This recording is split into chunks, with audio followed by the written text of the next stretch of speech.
తిరుపతి సమీపంలో వికృతమాలలో వెలిసిన సంతాన సంపద వెంకటేశ్వర స్వామి ఆలయంలో వైకుంఠ ద్వార దర్శనాలు కొనసాగుతున్నాయి. భారీ ఎత్తున భక్తులు పాల్గొని స్వామిని దర్శించుకుంటున్నారు. దీంతో ఆలయ ప్రాంగణం గోవిందనామస్మరణతో మారుమ్రోగుతోంది.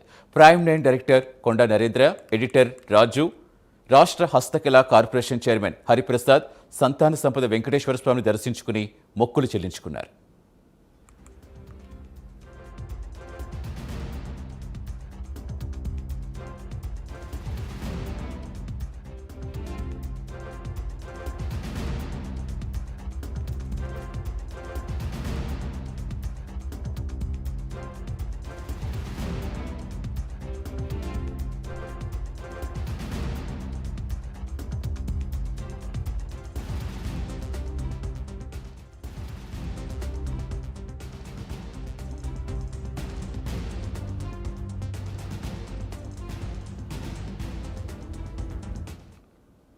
ఉభయ తెలుగు రాష్ట్ర ప్రజలకు వైకుంఠ ఏకాదశి శుభాకాంక్షలు.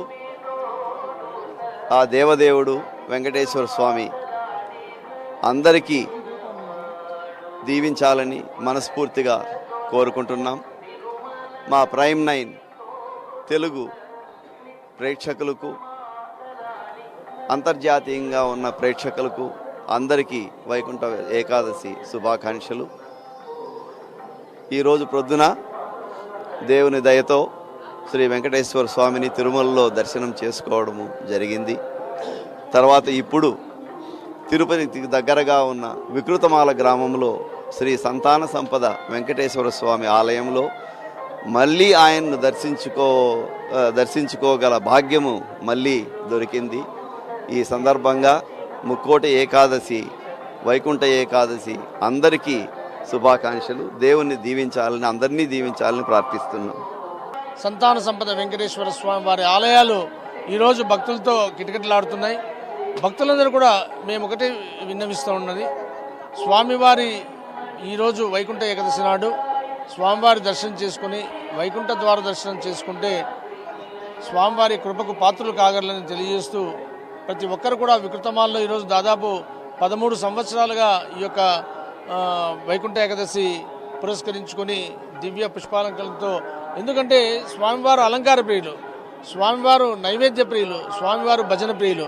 సో స్వామివారు ఆలయంలో ఆనందంగా ఉండాలంటే ఇవన్నీ ఉండాలి. స్వామివారికి అలంకరణ ఉండాలి, స్వామివారికి నైవేద్యం, అద్భుతమైన నైవేద్యం ఉండాలి.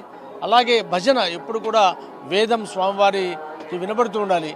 అలాగా వికృతమాల్లో స్వామివారికి ప్రతి ఒక్క రోజు కూడా సుప్రభాతం, తోమాల అర్చన కాకుండా వేదం, నిత్యం వేదంతో వికృతమాల మన ఆలయంలో వేదం చదవబడతా ఉంది. అలాగే ముఖ్యంగా ఈరోజు చుట్టుపక్కల ఉన్న గ్రామ ప్రజలు, శ్రీకాళహస్తి, నగిరి, కోడూరు, చంద్రగిరి ప్రజలందరూ కూడా భక్తులు ఆనందంగా వచ్చి స్వామివారిని దర్శించుకొని ఇక్కడ పల్లె ప్రజలందరూ కలిసి అన్నదానం చేస్తున్నారు. ప్రతి ఒక్కరికి ఉదయము టిఫిన్, మధ్యాహ్నం భోజనము, రాత్రి కూడా టిఫిన్ సౌకర్యాన్ని గ్రామ ప్రజలే, వారంతకు వాళ్లే, సర్పంచు అలాగే గ్రామ కమిటీ సభ్యులు, గ్రామ ప్రజలు కూడా ఇవన్నీ కూడా అన్నదానం అన్ని చేస్తున్నారు.